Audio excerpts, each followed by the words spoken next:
Usually before I preach, I go to a respected counselor and ask his advice. I went to Raya this morning. We were talking about the sermon. I said, well, what should I preach on? He said, well, I like Moses. I said, okay. I said, should I preach short or long? He said, long. You always need to know which counselor to choose. And I chose a good one.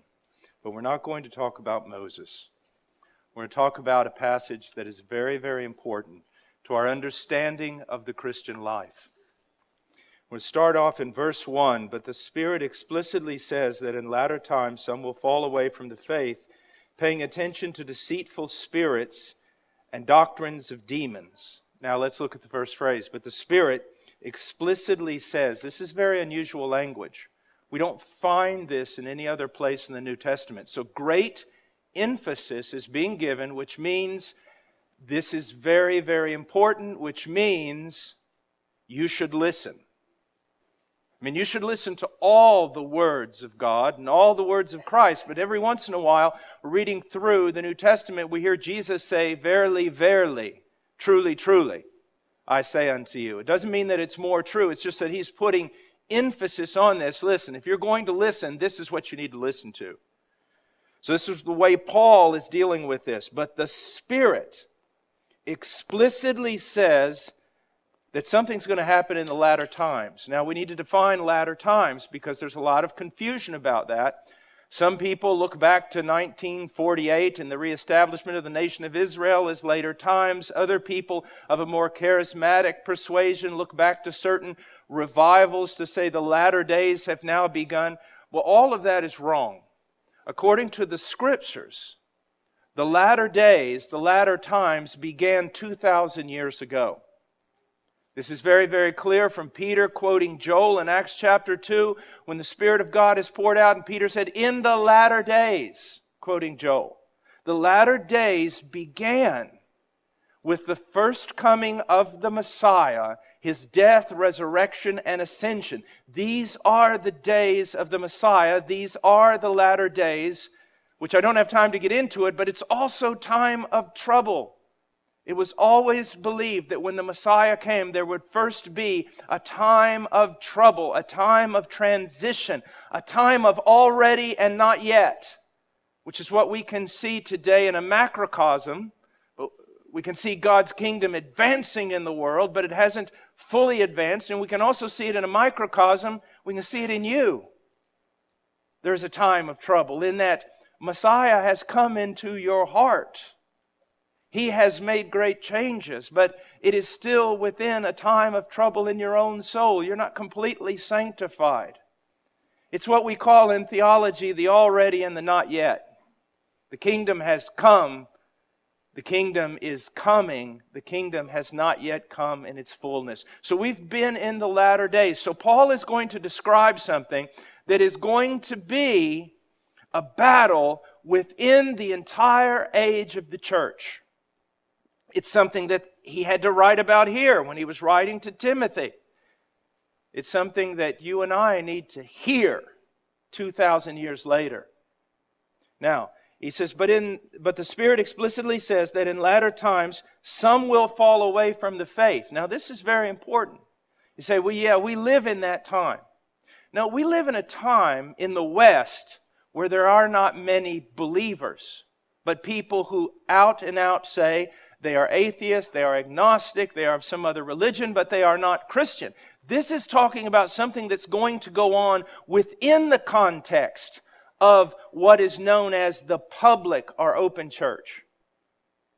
It's saying that within Christianity itself, there are going to be people who fall away.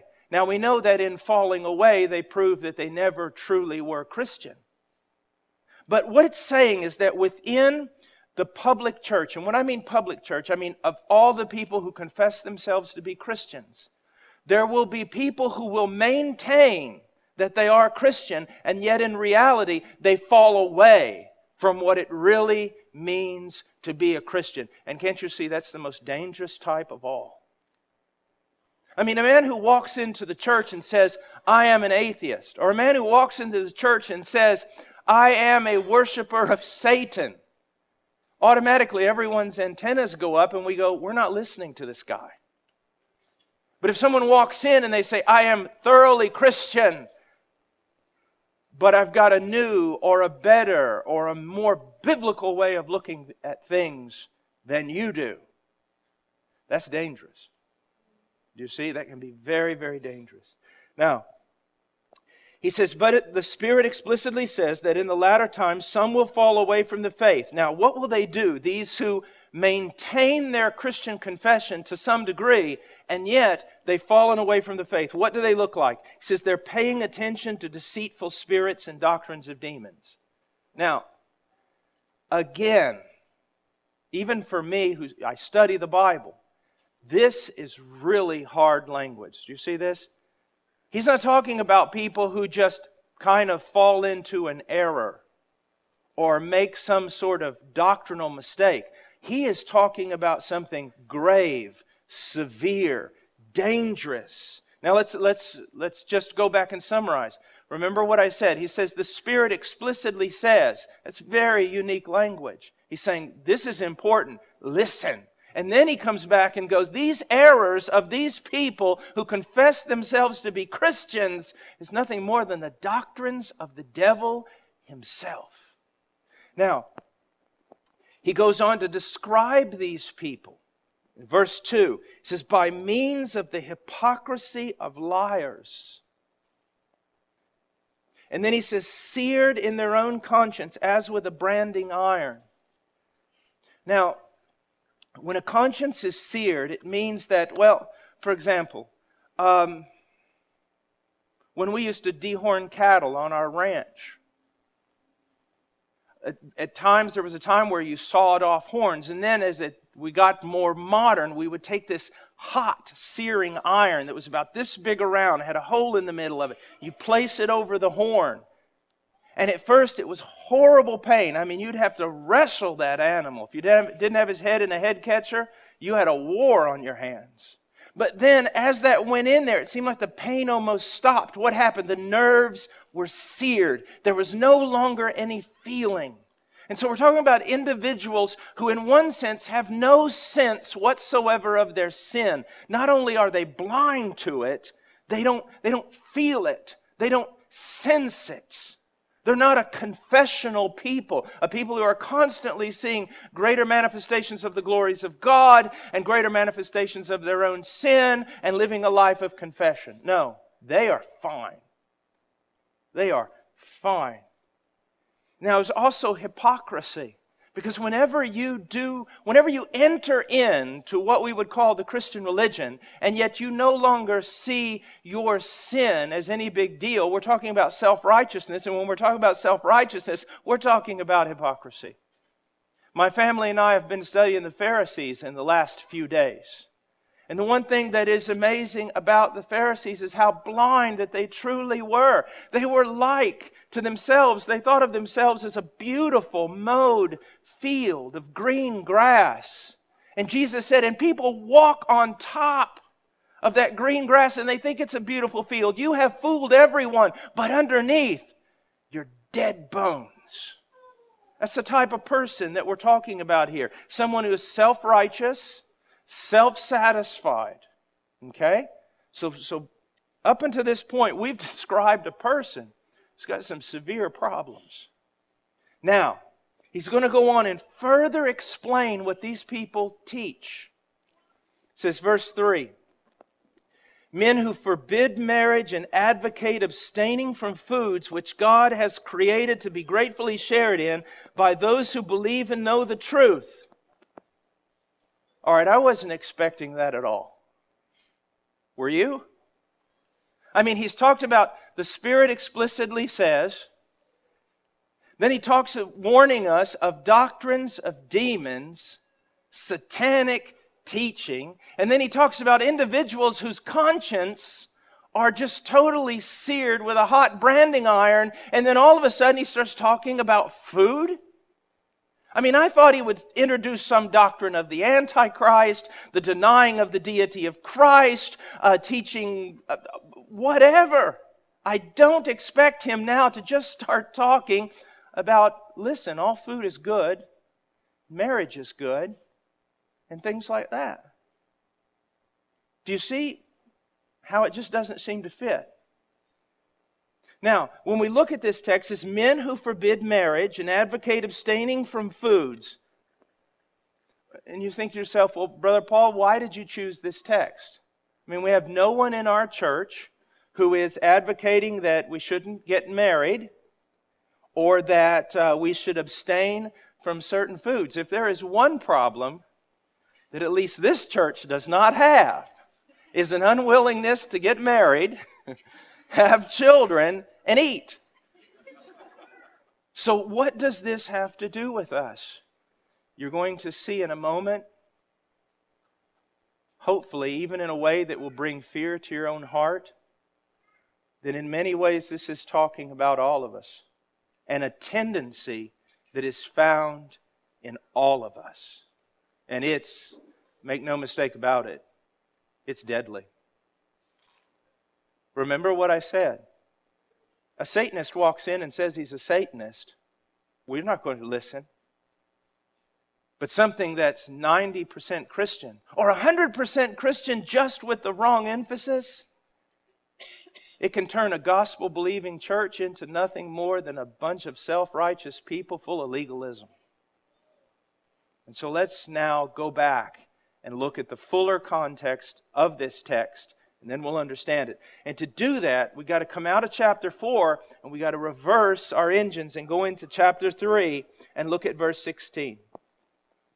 Well, let's go back to verse 15 of chapter 3 of 1 Timothy. It says, "But in case I am delayed, I write so that you will know how one ought to conduct himself in the household of God." What are the priorities in the household of God? What should the household of God be doing? How should it act? But not just act. Act is always based on how do you think. What do you believe? The household of God. Now look at this. Which is the church of the living God and the pillar and support of the truth. As individuals, we have a holy deposit given to us, and that is the truth of God. But as a collective people, we also have a holy deposit given to us, and that's the truth of God.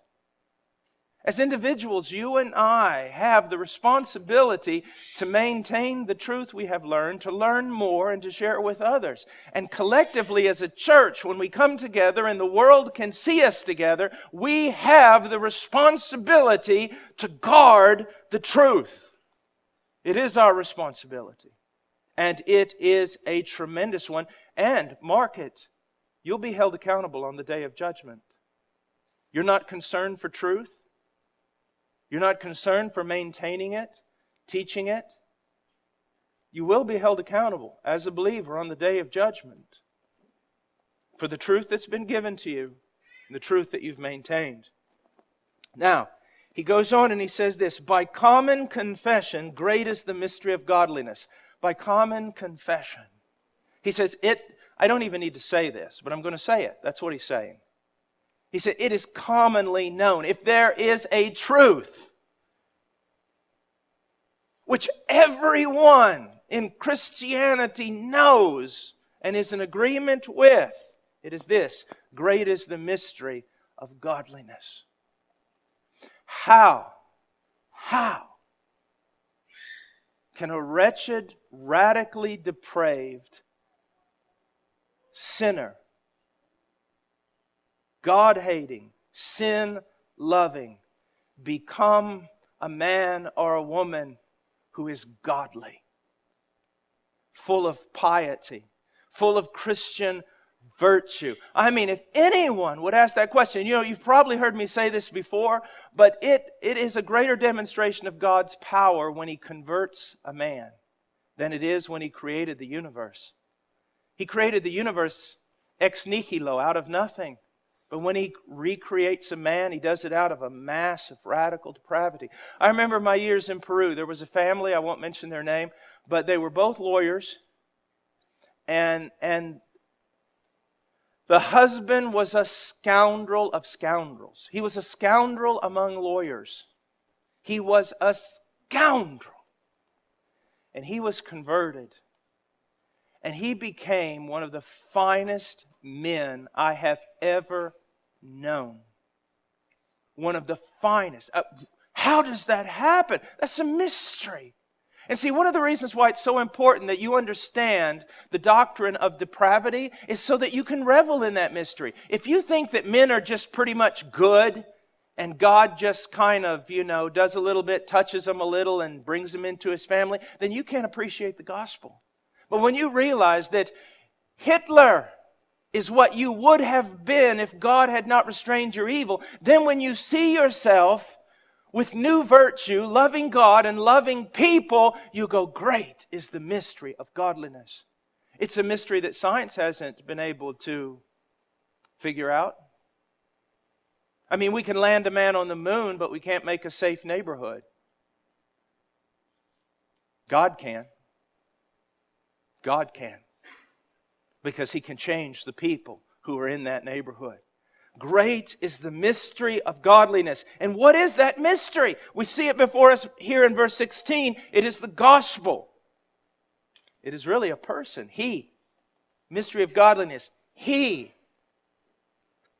Christ, the Son of God, who was revealed in the flesh, was vindicated in the Spirit. What does that mean? That when He was raised from the dead, it was God's vindication of His Son. If you have any doubt whether or not Jesus of Nazareth was the Son of God, God answered that question. He raised Him from the dead. And if that's not enough vindication for you, if that's not enough evidence, then I've got some bad news instead of good news. No other evidence will be given to you. He raised Him from the dead and He vindicated Him. He was seen by angels. He was proclaimed among the nations. One of the things that's so important to understand about Christianity is it wasn't done in a corner somewhere.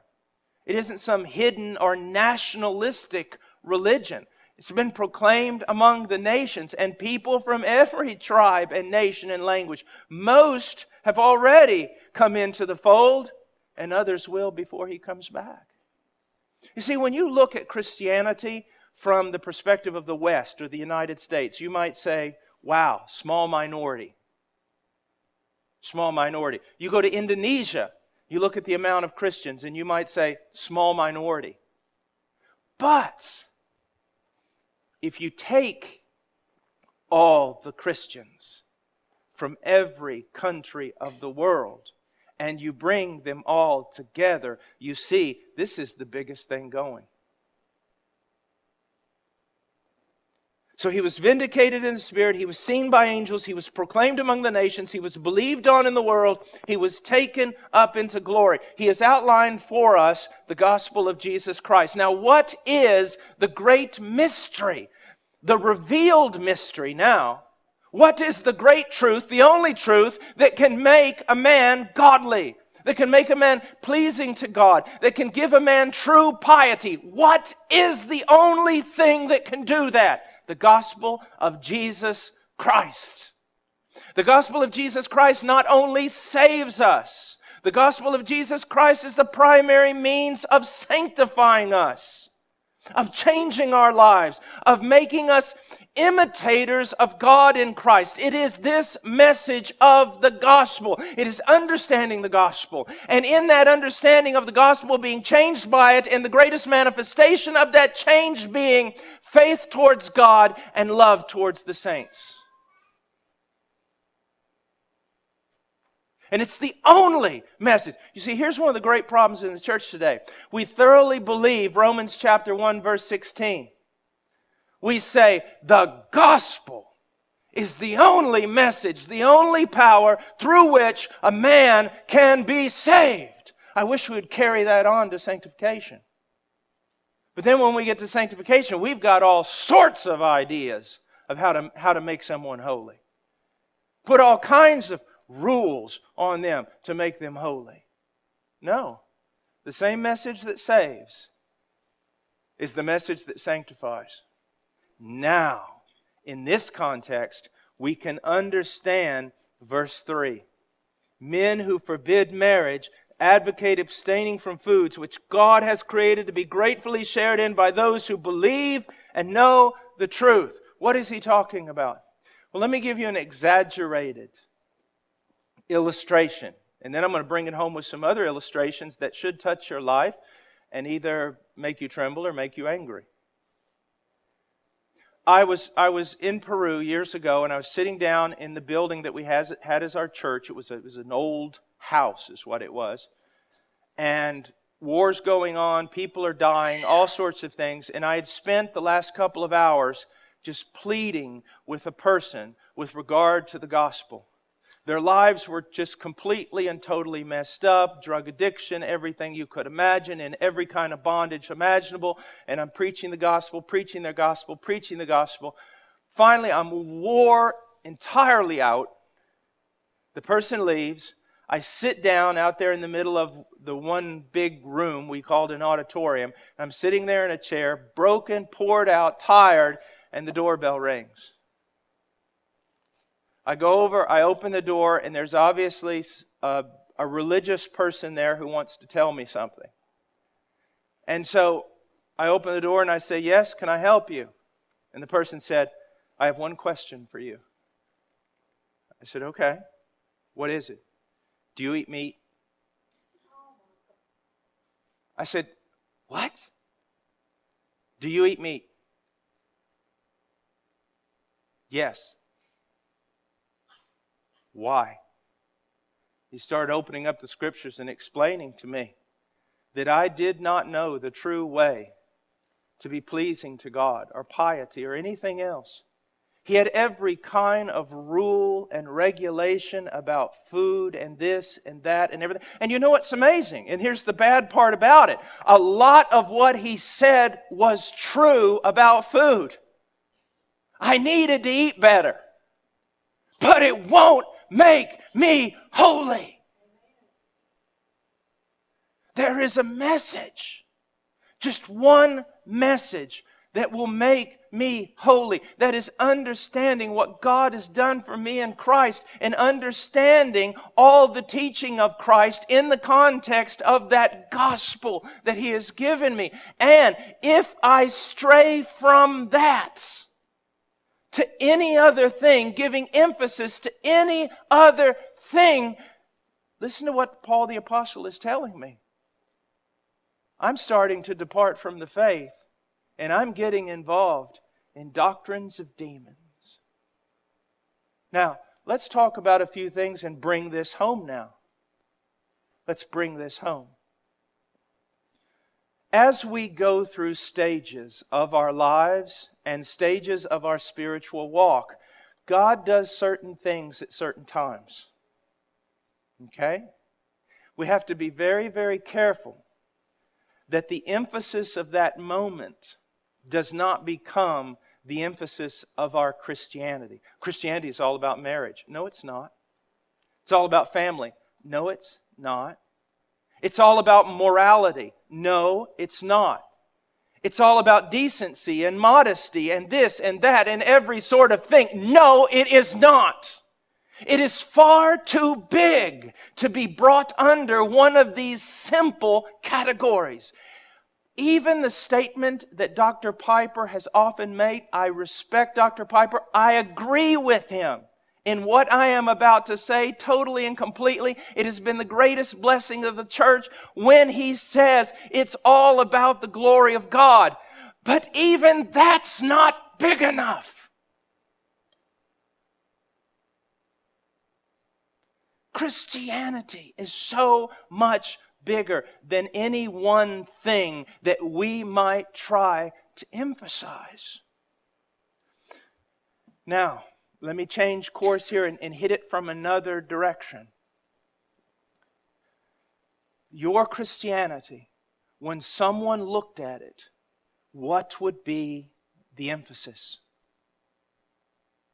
Now let me give you, let's talk about some practical illustrations here. I'm a homeschooler. I teach people about homeschooling. I believe that homeschooling is very, very correct, very, very proper. A very good thing to do. All right? I had a pastor call me years ago, and he goes, Brother Paul, I want you to come out and preach to my church. I said, well, why? He said, I'm afraid that there are many people here in this church that are lost. I said, why? Why do you feel that way? He said, because they're homeschoolers. I said, brother, you homeschool? He goes, yes, but homeschooling is not my banner. He goes, I got people in this church that if I asked them to stand up and give their testimony, I think they would say something like this: 5 years ago, I discovered homeschooling. Homeschooling is not Christianity. It is not the badge of you being godly. It is not the great means in order to raise great children. It is the gospel of Jesus Christ. Morality. Let's look at that for a moment. We want to teach our children manners, and we want to teach them how to walk and how to talk. We want to teach them how to think. We want to teach them proper logic. All these different things. We want them to know how to say yes, sir, no, sir, stand up straight, shake men's hand, look people in the eye, act like a lady, dress like a lady. All these different things. But if that's the emphasis of your Christianity, you're teaching doctrines of demons. All those things ought to be taught. They ought to be taught. But they are a small thing. What must be taught is, look, wife, look, children, look, son, look, daughter, at this great God and what He has done for you. All your piety, all your loyalty, all your Christianity must come forth from this one thing. He shed His own blood for your soul. My greatest, if I could say, and it's almost unbiblical to talk this way, but if I could transmit anything of myself to my wife, to my children, any truth that is central in my life to you as a congregation, it would be the magnificence of the person of Jesus Christ. The unfathomable work that He has done for us, and cause you all to pledge your hearts in loyalty to Him and to love Him and be mesmerized by this thing, by this person, by Jesus Christ. Now, all these things I've mentioned are so, yes, they're important. But the substance of Christianity is not ethics. It's not morality. It is what? It is faith in Christ, love for God, and love for people that begins to change and transform your behavior. And since we do not have perfect minds, since we are not completely discerning with regard to the will of God, of course we need all the Scriptures, and of course we need principles, and of course we need Proverbs, and of course we need all the different truths of Scripture to help us. The law is beneficial, and all these things are wonderful aids. But the thing I want to transmit is the gospel. Why, Dad, are you faithful to our mother? Not because I want to be an ethical, upstanding man like the founders of this country. I am faithful to their mother because Jesus Christ died for my sins. Dad, why do you spend time with us?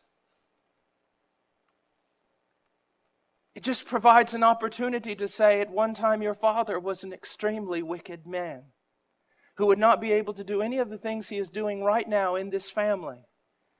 But Jesus Christ,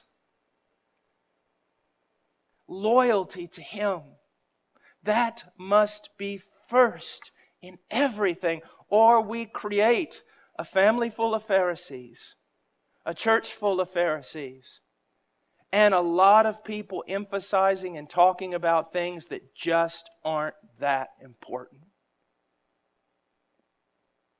Is it important to dress decently? Absolutely. Absolutely. But from where should that come? We should have the wisdom of Scripture to guard us in this, because we live in a culture that doesn't even know how to spell the word decency or modesty. But it flows from the fact of what? That Christ died for me. Do we want young men to act like young men and young ladies to act like young ladies? And do we go to the Scriptures in order to discover what that's like? Absolutely. But it's not about that primarily. It's about Jesus Christ and His gospel. And that's what Paul is getting at here for all of us, is let's not ever be distracted from what is the corpus, what is the main, what is the core, what is the foundation of our Christian life.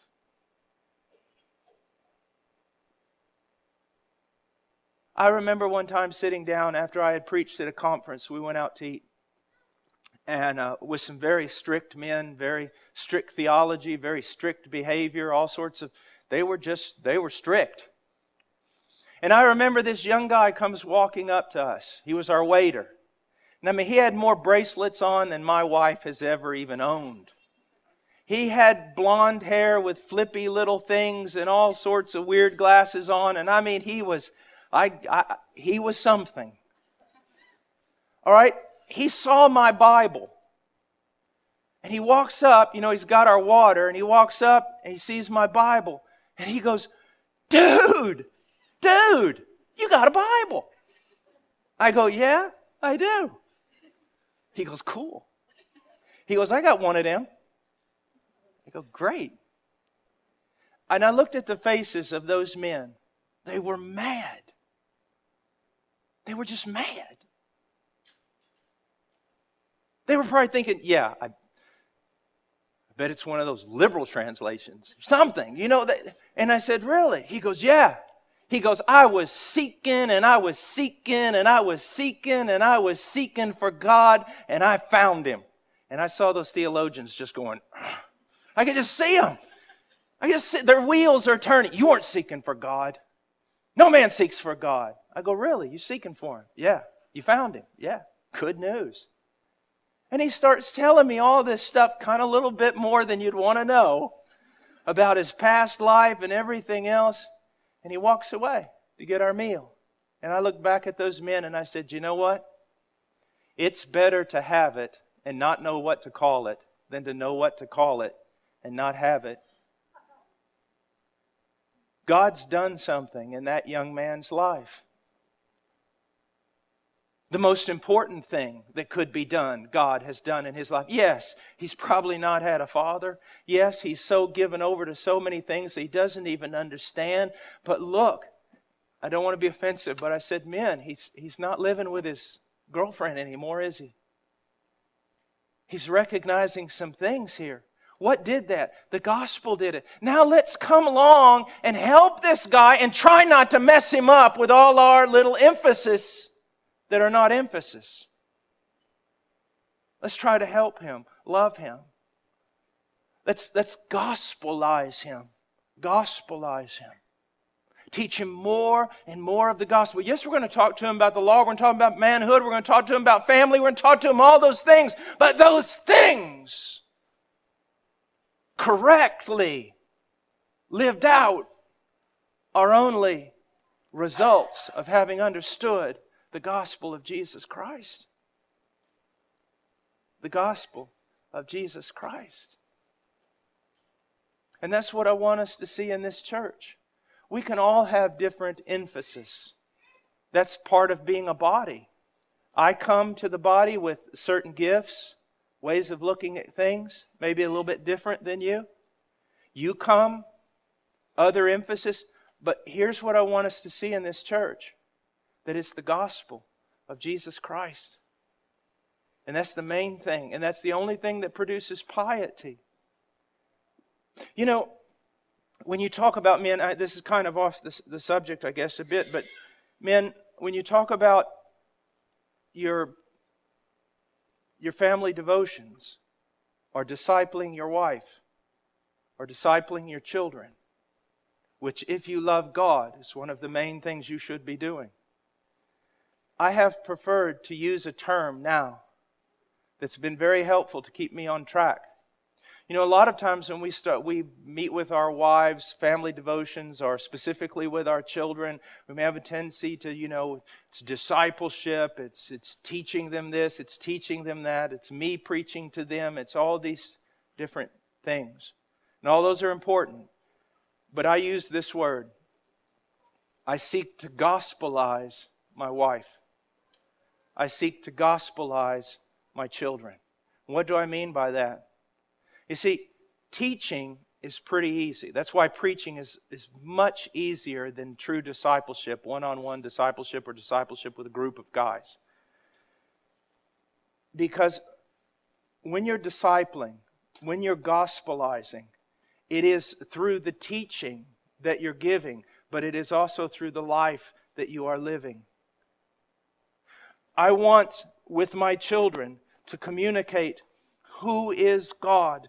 Who is this magnificent Christ? What has He done for us on this cross? And then I want those things that flow from that, like love and mercy and grace and compassion and all these things. I want that to flow out of my life into them. I want them to see that as the standard. Listen to me. If you grab the gospel and take seriously the commands to love one another, you'll work the rest of it out. You'll work the rest of it out. You will work the rest of it out. And so, even though I was going to teach on this chapter, as always, I did not get very far. But here's what I want you to see, dear church. And yesterday, at Brother Allen's house, I saw this so clearly. I saw old guys like Kevin. And I saw young guys like Luke and others from the university. I saw girls out there from the university who are going to get in trouble because they got my boys all wet. Not really. I saw all kinds of people who would normally not come together under any circumstance, come together to help somebody move all day in the rain. That's the gospel working. Even the Roman authorities who persecuted Christianity were absolutely astounded. What were they astounded about? The love that these people have for one another. The way they serve one another just literally was astounding to them. They couldn't figure it out. Why? It's a mystery. One of the things that I'm always talking about when we talk about church is that, you know how there was a fad? It's kind of going to one side now, like all fads do. The idea that we need to have a church wrapped around a certain type of people. Like if we want to have a church among, inner city people, we need to have an inner city church. Or we need to have kind of a yuppie suburb church. Or we need to have a cowboy church. Or we need to have a church for this type of person, that type of person. Do you know that completely defeats the purpose of a church? Do you know that you couldn't say anything more unbiblical? Because the thing that just was the testimony to the lost world in the Roman Empire was this. Hey, I thought Jews and Gentiles hated one another. And what's that Scythian doing in here? How is it that all these people who normally would hate one another, or despise one another, or they live in different social classes, or different categories, they're all together more united than if they were with their own people? After all, that church in Radford, they have hour-long prayer meetings at the beginning of the service. You're never going to get young people to church that way. Yet, a lot of young people here. Well, the worship's kind of, pretty traditional, stuff like that. Yeah, but we still have cool people coming, I suppose, somewhere. Somebody here's, at least somebody's got to be cool.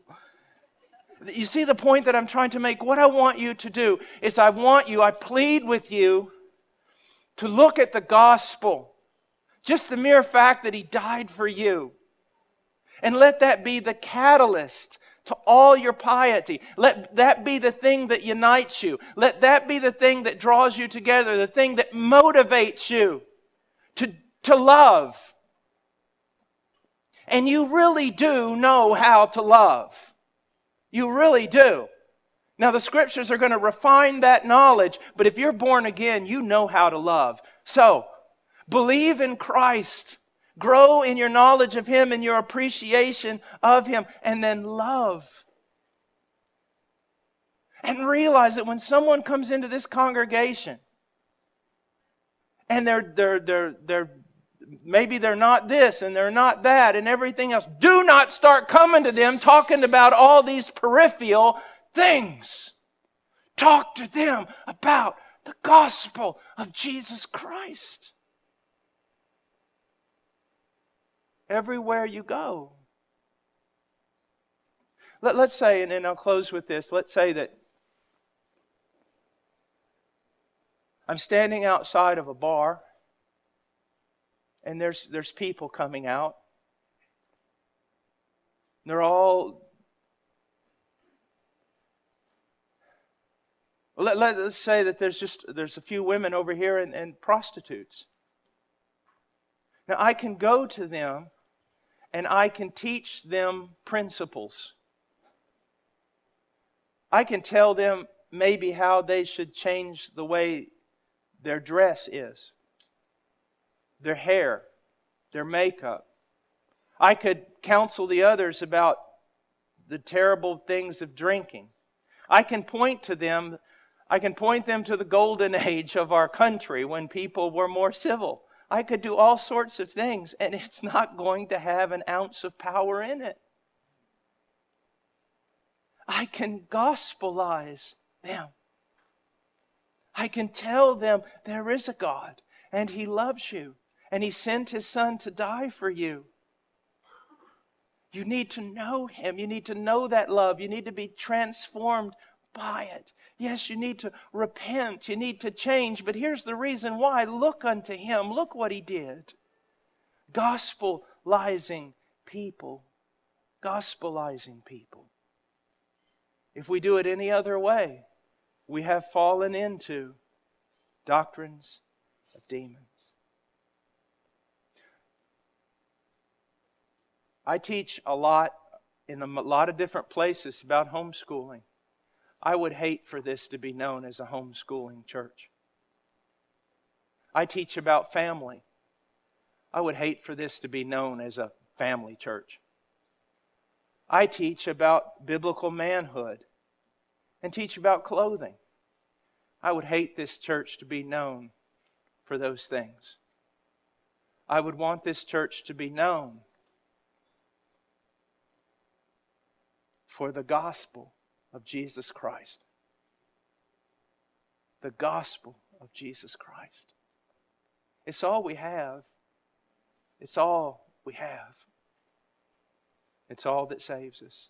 Now, if you're here today, there are so many people who believe themselves to be Christians. But are you Christian? You can just have the tradition of it's a dangerous thing to be born in Virginia, where a lot of people go to church. It's very dangerous to be born into a family that takes seriously their Christianity because you think that somehow you've inherited that. Has your life been changed? Is it changing? I could say on one hand, have you experienced the freedom of Christ? A power over sin, a new power to love, growing within you. But I could also say, on the other hand, have you experienced the captivity of Christ? And that is that He has taken and is more and more taking over your life. I tell my children all the time that in one way, I'm free. In another, I'm more of a captive than I've ever been in my life. It's the chains of Christ. It's the love of Christ that constrains us. Listen, sometimes in my family, we'll laugh when we're around the table or something because somebody will do something really stupid